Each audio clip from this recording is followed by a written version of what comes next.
So if I'm asking for something, like I recently did a podcast behind the scenes style course. I'm not a teach you how to do a podcast person, but I had a lot of my people asking, hey, how did you do your podcast? So I wanted something that was like behind the scenes, but for podcasting and, maybe a little rhyme or something that is cute. And so it gave me 10 ideas and I merged them together to do a behind the mic style course. And I was like, oh, that's exactly what I needed, behind the mic, not behind the scenes. So by giving it all of that information, it gave me enough of an idea of a direction so that I could run with something. So giving it tone, context, anything that you can to help it master your voice is great. It's never going to be perfect though. Welcome to another episode of Listeners to Leads, where I'm helping podcasters launch and maintain a lead generating show. I'm your host, Alicia Galati, the CEO and head podcast strategist behind Galati Media, a full-service podcast management company. On this show, you'll hear my guests and I discuss everything it takes to launch a successful podcast and keep it running. If you're ready to get leads, land speaking gigs, and create deeper connections with your audience through your podcast, then this is the show for you.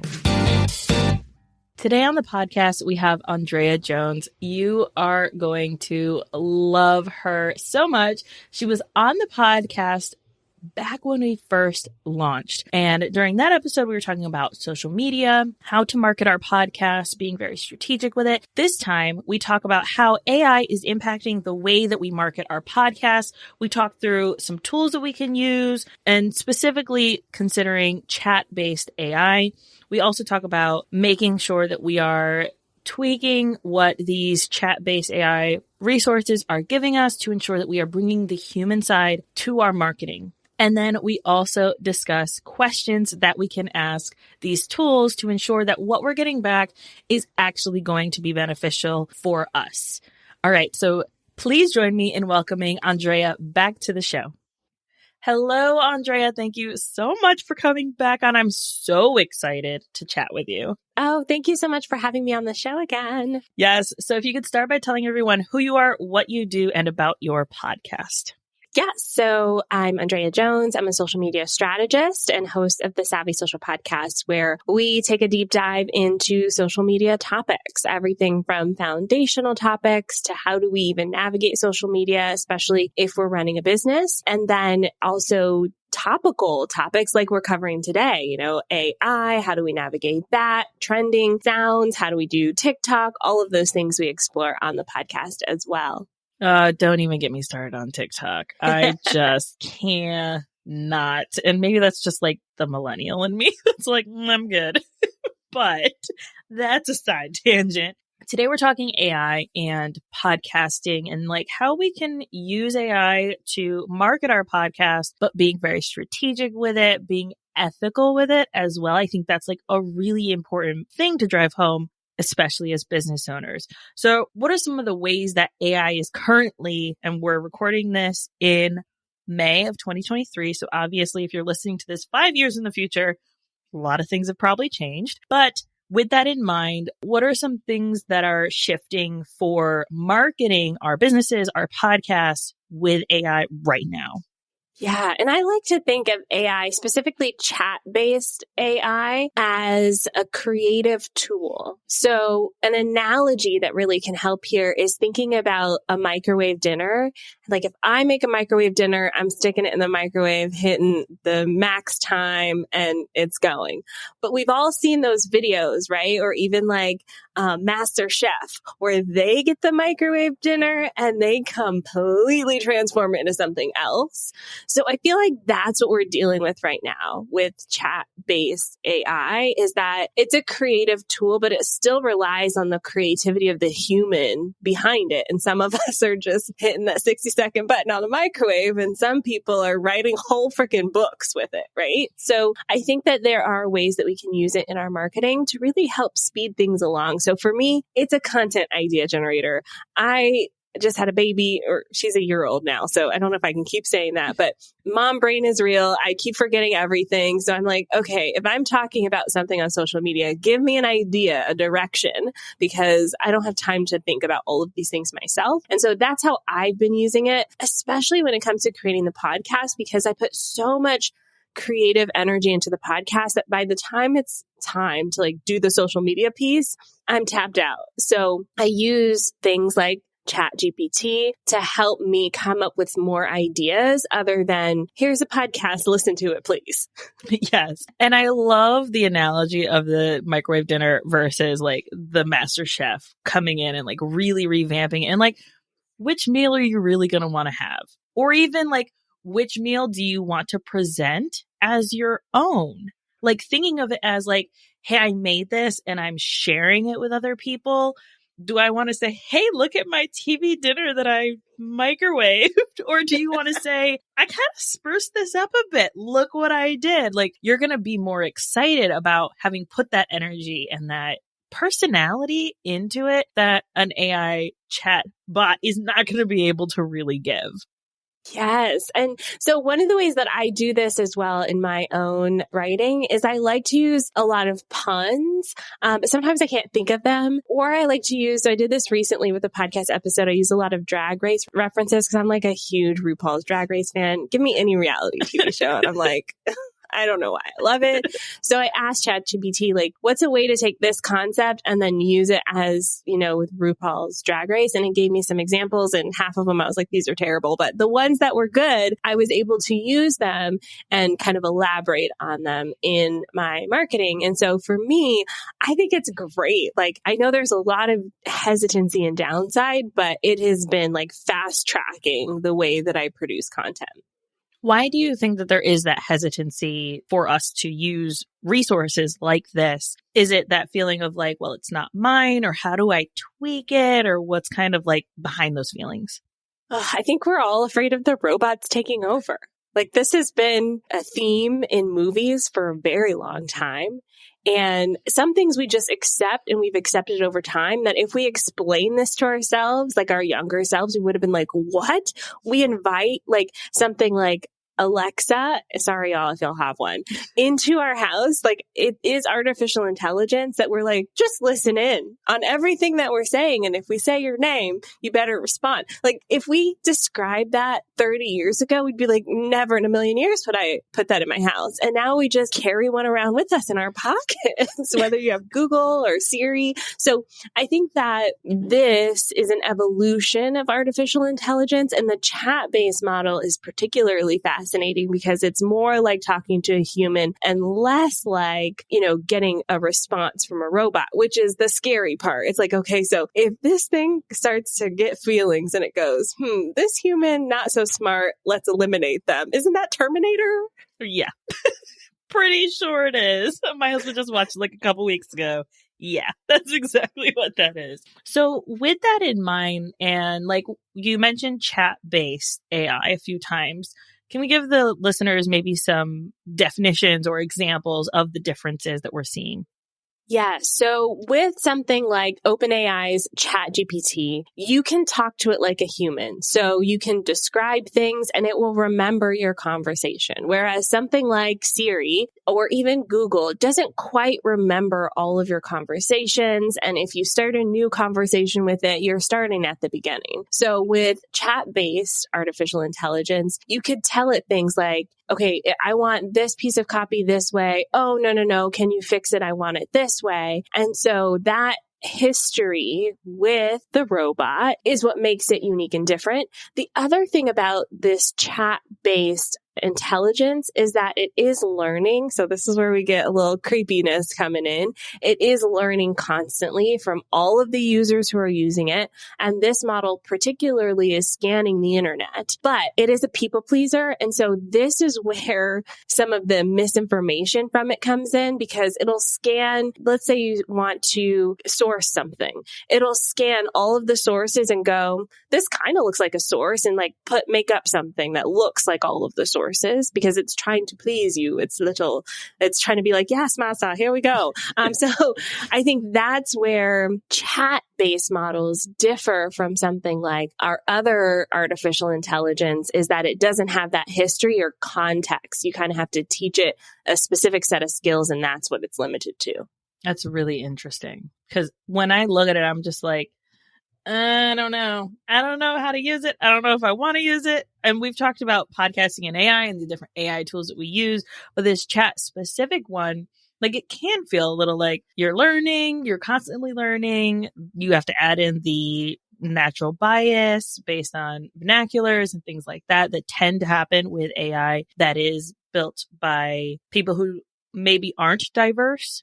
So really considering all of those different things. But moving on, what are some of these chat-based AI tools that we could potentially use as we're coming up with ideas for social media, or coming up with, maybe you mentioned like some hooks for videos or things like that? What are some of these tools? And then we'll get into some of the questions that we can ask these tools. Yes, hooks are one of my favorite ways to use ChatGPT or OpenAI, which is my tool of preference. I've tried a few others like Jasper AI, for instance. They tend to do something similar, but be very limited in scope, and they tend to be quite expensive. Whereas for now, ChatGPT, OpenAI, it's free. It is limited to how many questions you can ask, but it is free. And for the average user, you're not going to run into any issues with those limitations. So if I have a podcast episode about TikTok's algorithm, then I may go into ChatGPT and ask it, I have a podcast episode about TikTok's algorithm, and I want to create a video to promote that podcast episode. How should I start the video using a compelling hook? And give me 10 ideas. And then I'll enter and it'll give me 10 ideas. And I usually don't actually use a full idea that it has. I may mix and match from some of the ideas and then add in my personality. And then there we go. Then we have the video hook. I love that you were like, give me 10 ideas. You're not just going to say, give me an idea, and then it just spits it out and then you use it. You're saying, give me some ideas. You mentioned adding in your personality, which I think is really what's going to set content apart going forward, is those who are showing the TV dinner and those who are showing something that is spiced up, maybe has a little bit of culture to it, a little bit of, sauce to it. That's like, this is me. And that's going to really set you apart in the robots taking our jobs or not when it comes to creating content, right? Because especially I feel, and I've seen this, people discuss this a lot, and I love your opinion on it. Like, as people keep using these resources and using these tools, I think people are going to crave that connection with humanity and with humans even more. What do you think about that? 100%. Like, I think human stories and human experiences are what going to connect us to each other. Like, we were chatting in the green room, so to speak, before this about kids and like the weird things that they do and how they're so unique. And I think those sorts of like connection stories are going to be even more valuable. So we're kind of moving away from like the how-to era of marketing, I guess, into a storytelling era. So we want to hear the stories. Give me the details. I don't want to necessarily get like a step-by-step guide to something. But if you can share a story that tugs at the heartstrings, that makes me laugh, that, is punny or a little on the nose or is trending, that's the kind of stuff that I want to consume as a viewer, because that's what I connect with. I want to feel like I'm a part of something that's dynamic and not kind of like one note. And so I think that, 100%, the humanness of it all is going to become like a premium product. And that's why I think that long form content and podcasting specifically isn't going anywhere, because it is a medium where we can share our stories, where we can really dive into our personalities and the kind of jokes that we tell and the silliness behind our voice, because you can hear that, you can feel it. So going back to some of those questions that we can ask chat-based AI like ChatGPT, what are some things that as business owners, podcasters, that we can ask it to ensure that we're maximizing it as best we can? Yeah. So one of my favorite questions or favorite ways to like get the robot to give you what you want is to ask, just like you would another human. So this is where like human-based conversation comes in. So let's say I have a podcast around content marketing and I want to write a post that's like a poll around content marketing. So I'm like, how do y'all feel about content marketing? So I need maybe something interesting or some context. So maybe I type all of that into ChatGPT. Before I want the robot, to give me something, I will say, okay, before you write this post, what other information do you need to help me construct this post? And it'll ask you follow-up questions, things like who's your target audience? What's the tone that you want here? What platform is this going to? So that, we can be specific. Do you need hashtags? Those are actual things that ChatGPT has asked me. And I'm like, oh, right, you probably do need all this information. So I give it all the information and then it'll give me some context for that post. And so for me, that's a really, really great starting place for a lot of podcasters and marketers, because as you are kind of chatting with the robot, sometimes it can be very frustrating because it'll give you something that's bland or generic, or it just doesn't understand you. And so you're basically asking it, what else do you need to understand what I'm trying to get here? Yeah. And I think that's something that we learn, especially as business owners and service providers, of like when you are on a sales call with someone or when you're having a conversation with another human, you're going to have to ask those follow-up questions to really get to the root of what it is you're trying to achieve or to better understand the scope of the project. Like there's so many follow-up. Well, is this correct? Let me double check. So it sounds like it is really just talking to another human, and they're gonna need to know more information. So I love that question. What are some more questions that we can ask it to ensure that like what we're getting is not just beneficial to our audience, but is unique?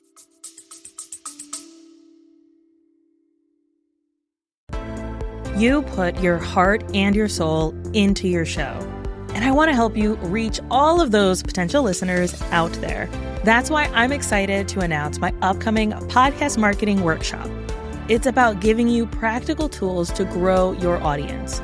You'll learn the secrets to getting your podcast discovered, attracting your dream listeners, and boosting those download numbers. This workshop will be hosted live with a replay available on April 30th. You can sign up by going to galatimedia.com/workshop. Let's grow our podcasts together. Yeah. So you can give it a tone and a direction, which is a really great thing to do because the tone that it gives you is just going to be dry information. So I like I said, I like puns. So if I'm asking for something, like I recently did a podcast behind the scenes style course. I'm not a teach you how to do a podcast person, but I had a lot of my people asking, hey, how did you do your podcast? So I wanted something that was like behind the scenes, but for podcasting, and, maybe a little rhyme or something that is cute. And so it gave me like 10 ideas and I merged them together to do a behind the mic style course. And I was like, oh, that's exactly what I needed, behind the mic, not behind the scenes. So by giving it all of that information, it gave me enough of an idea of a direction so that I could run with something. So giving it tone, context, anything that you can to help it master your voice is great. It's never going to be perfect though. At least yet. That's what I want to emphasize for a lot of people, because they get back let's say they want it to write a whole caption for you on social media. It's going to give you the most generic thing ever. And it's not going to work on social media because it's generic. You got to add your own. I think you used the word like spice or flavor or something earlier. You got to add that in. So for me, for instance, if I want to emphasize something, like if I say, this is something I say all the time, I'm going to put like 12 L's. For like all. ChatGPT is not going to do that. Right. Right.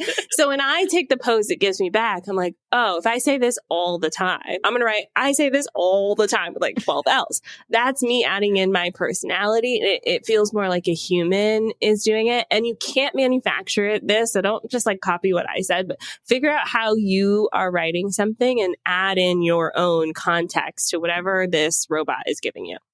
And I feel like I do the same thing with, I have someone right now who is taking my past podcast episodes, my solo episodes, and turning them into fully written and optimized SEO blog posts, right? So taking and like rewriting it, not obviously word for word of what I said, because you can look at the transcript for that, but like something where it's really informational, but it still takes those concepts that I said. And I still have to rewrite it. One, because she's not me, right? This human is not me who is writing it.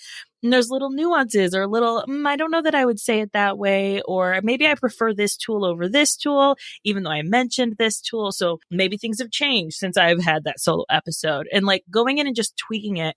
I am someone who loves to use exclamation points. And like, I don't care what the rules, and you should like bunny ears rules are about exclamation points. If I'm excited about something, I need you to be able to know that.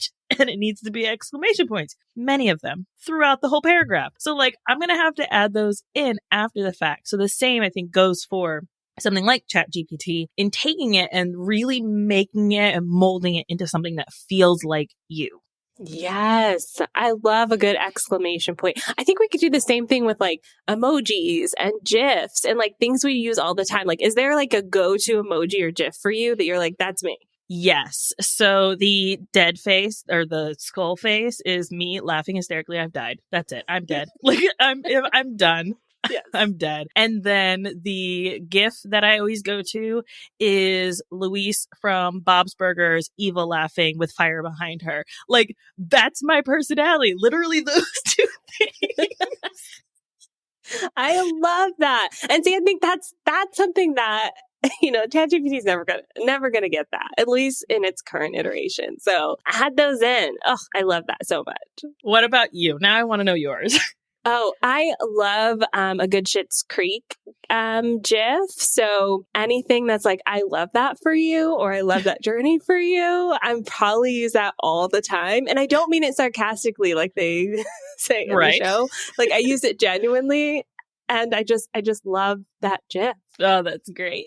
So now you need to DM us and let us know what your favorite emojis and GIFs are. Please and thank you. This is where the human connection comes in, guys. Is there anything else that we really need to consider, or things that like thinking we're podcasters, we're going to test out these tools, we're going to use them to try to help us market our podcast? What are some more things we should consider? Yeah. So I think one of the ways that I have used this is idea generation. And like I said, we spend so much time on our podcast episodes sometimes that we miss the social media side, the gaps in there. So what I did recently was I took my top 10 podcast episodes and I gave the titles to ChatGPT. And I said, can you give me some social media post ideas around these topics? And I would like a list of 50, please. And it gave me a long list, which I kind of pepper in throughout my social media because these are topics that are already proven to resonate with my audience. It's a resource that I do every year anyways. I pull my top episodes of the year so that I can plan for the next year. But I want to revisit those topics again, maybe not in a full podcast episode, but in a social media post.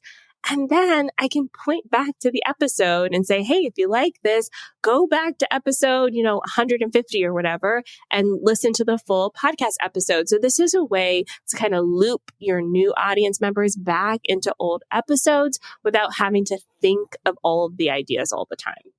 And I love this so much because I'm all about working smarter, not harder. We have these tools available to us. I have an episode, we'll make sure we link it in the show notes, going deeper with your content rather than wider. Like really, if your audience is interested in this, like revisit it, talk about it. How can you talk about it in the context of what's happening now? How can you talk about it with maybe a new lens on it now that you're past certain parts of your business or certain parts of your life? Like there's so much that we can reuse past episodes or past content in marketing, in our social media content, even in discussions with people, or even in future podcast episodes. So I love that so much. Anything else? Yeah, I think this tool is going to evolve. So if you've listened to this episode and you're like, man, Andréa, don't know if this is for me. I think we're in the age of like, this is going to be embedded in everything that we do. So I reference ChatGPT a lot because it's what I've spent a lot of time on, but there are so many other tools. Like Google just came out with this amazing new tool called Google Bard. And there's another one. What did you say it was called? Google Labs in Google Documents. Yes. It's embedded in Google Documents. I just downloaded Grammarly is like doing a beta version of this. It'll help you like reword sentences for clarity and things like that. I think it's just going to be a part of life. And so to me, it's a little bit like when I was growing up, my grandpa saying, why would you need a computer in your house? Like, it's like, okay, grandpa, it's like, it feels a little bit like that where things are evolving. We're evolving as a society. And I think some of this is just kind of accepting the direction that we go, and not just accepting it, but like learning to leverage it so that you can be ahead of people who aren't. And so just taking the time to dive into this really wild world of chat-based artificial intelligence could help you produce content faster, your episodes faster, market your episodes faster. There's ones that even help you write show notes and things, which I know you've already talked about. Like, it helps you do everything faster so you can spend time on the time that like what we talked about is important, the humanness, the connection, the stories, the things that people really resonate with. Yes. When you mentioned why should you have a computer in your house, I'm thinking about all the times my husband talked about like when he was in math class and they're like, you're not going to have a calculator. You should know how to use how to do this without a calculator. It's like everyone has a calculator now and it's right there on your phone. So yeah, same thing. So great. For anyone who's like, I need more Andrea and please, I need to know all the things, or I want to stalk her on social media or listen to her podcast. Where can people find you, learn from you, hang out with you? Yeah. So my podcast is called The Savvy Social Podcast. I'm on social media everywhere at Online Drea, Online DREA, or you can go to my website, onlinedrea.com. I have tons of free stuff that's available too, like a free social media course, templates, things like that. If you go to the website, you'll see them all there. Perfect. We'll make sure we link all of that in the show notes. Andrea, thank you so much. This has been so insightful and educational and also inspiring to like just own our humanness. I love that. Yes. Oh, thank you so much for having me on the show. This is great.